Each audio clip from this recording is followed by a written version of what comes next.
Okay. Latifa Abu Chakra, Ealing.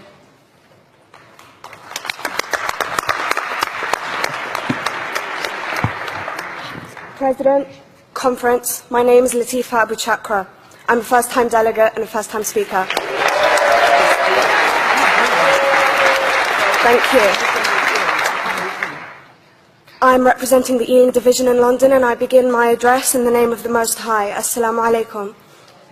Alaikum salam. When certain politicians and the media use the term muscular liberalism, that's just another word for racism and Islamophobia. This stance on Islam has led them into primary schools to ascertain why young girls wear the hijab, as it could be interpreted as a sexualization of these young girls. I say shame on Ofsted for victimizing young girls, for choosing to wear religious articles of clothing. There is no such measure made for other religions or other articles of religious wear. This stance has other ramifications. It signals to the British public and emboldens groups such as EDL, BNP and other fascist and racist groups that women are oppressed by Islam, are made insubordinate to the men that supposedly force them to wear it, and that it is the job of the British state to liberate us. We reject this imperialistic saviour thinking.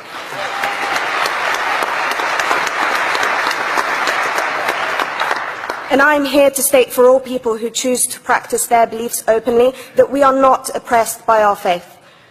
Islam is not one homogeneous block. There are Muslim women who do not wear the hijab, and that is their interpretation of their faith. The Quran beautifully states, La ikraha fid din, which translates to, there is no compulsion in religion.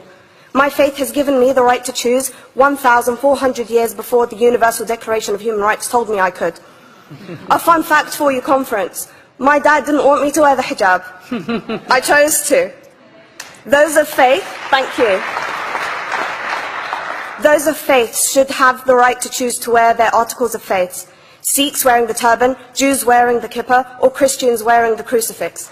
Practicing my right to freedom of expression through the hijab empowers me and other women like me to know that we are able to make decisions for ourselves.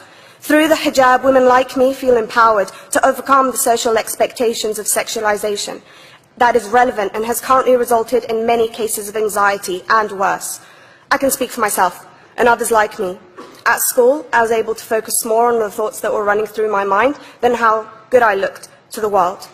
The NUT has supported a woman's right to choose when it comes to pregnancy. I want conference to support my right to wear the hijab.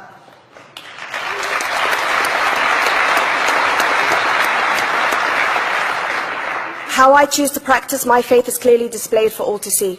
This makes me the target of hate crime. The level of racist attacks on Muslim women is disproportionate to any other oppressed group in British society because we are an easy target. This decision by Ofsted has ramifications beyond the school gates and must be seen in the context of increased attacks on the Muslim community and perpetuates the outdated notion that Muslim women are victims. I was on a trip last year to Hampton Court with my Year 7s, where a man felt comfortable to call me a terrorist. As a Muslim woman, I'm not a victim, so I challenged him. He denied it. I'm sure you've heard of the Punish a Muslim Day. It's been spoken about a few times already this morning. And as a Muslim, I'm actually quite optimistic. They're trying to limit it to one day. That's 364 less than normal.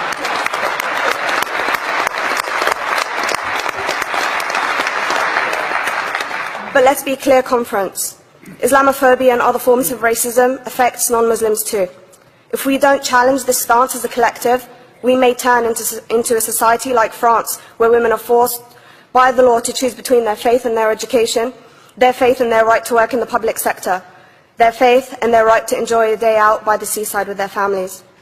I want to end by stating that I came to this country as an 8-year-old refugee. We are Palestinians, forced out of our land in 1948. We lived in third world conditions, similar to those in Calais for 60 years. Here, I received the support I needed to study law at university and become a secondary school citizenship and PSHE teacher and a school rep. An injury to one is an injury to all, and I want to thank the Union for its stance on all oppressed groups, in particular mine, Palestine. Thank you, Conference. Thank you, Latifa.